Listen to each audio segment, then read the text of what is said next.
চীনের পূর্বাঞ্চলে শক্তিশালী টাইফুন ডলফিন আঘাত হানায় সাংহাই সহ বিভিন্ন এলাকা থেকে 10 লাখের বেশি মানুষকে নিরাপদ স্থানে সরিয়ে নেওয়া হয়েছে। স্থানীয় সময় রোববার সন্ধ্যা 6:30টার দিকে জেজিয়াং প্রদেশের ইউহুয়ানে প্রথম আঘাত হানে শক্তিশালী এই ঘূর্ণিঝড়টি। তখন এর সর্বোচ্চ বাতাসের গতি ছিল ঘন্টায় 150 কিলোমিটার।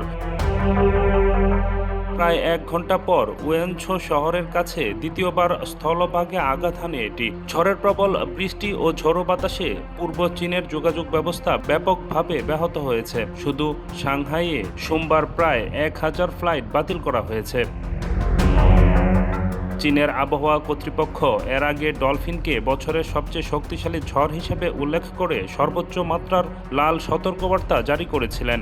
পরে ঝড়টি দুর্বল হয়ে ট্রপিক্যাল টার্মে পরিণত হলেও বুধবার ভারী বৃষ্টি, ভয়াবহ বন্যা ও ভূমিধসের আশঙ্কা রয়েছে। ঝেজিয়াংয়ের ওয়ানছো কর্তৃপক্ষ প্রায় 9 লাখ বাসিন্দাকে সরিয়ে নিয়েছে এবং 1000-এর বেশি জরুরি আশ্রয় কেন্দ্র খুলেছে। তাইছো শহর থেকেও প্রায় 3,90,000 মানুষকে নিরাপদ স্থানে সরিয়ে নেওয়া হয়েছে। জেজিয়াংয়ের কিছু এলাকায় আগামী কয়েকদিনে 250 থেকে 500 মিলিমিটার পর্যন্ত বৃষ্টিপাত হতে পারে বলে পূর্বাভাস দিয়েছে কর্তৃপক্ষ। সাংহাইয়ে পর্যটকদের জনপ্রিয় স্থান বন্ধ করে দেওয়া হয়েছে। এর মধ্যে ডিজনিল্যান্ড ও লেগোল্যান্ডের কিছু অংশ এবং দ্য বান্ডের কয়েকটি পর্যবেক্ষণ প্ল্যাটফর্মও রয়েছে।